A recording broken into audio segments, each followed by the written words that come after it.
So here we have the Nissan Qashqai on an 18 plate. I'm going to start off by showing you inside the boot and then we'll hop in and run through some controls from there.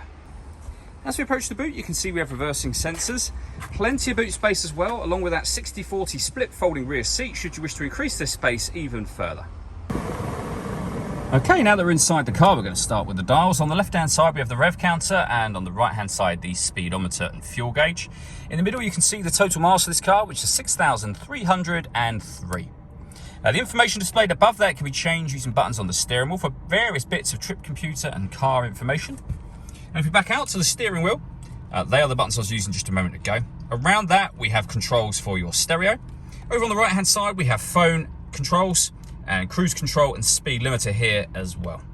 The phone controls can't be used until such time as you pair the phone up, and that is done over on the stereo screen in the center here. Hit the phone icon and then use this dial. You would go around to pair device, push it in and follow the instructions on screen from there. When it comes to music in this car, we have the radio, of course. Now trying to pair the phone up. This car's got FM and AM radio.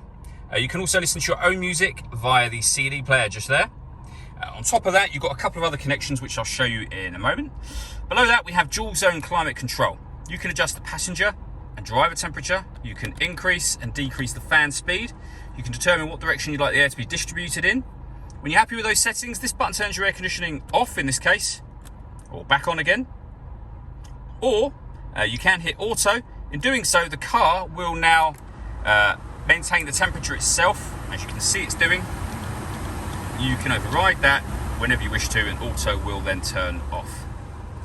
Underneath that, we have a 12-volt charging socket, electronic handbrake, and then the gear lever for the fully automatic gearbox. All that leaves me to say is thank you for taking the time to watch this video. If you'd like to come and see the car in person and have a test drive, please feel free to call any of our MJA sites. We'd love to hear from you soon.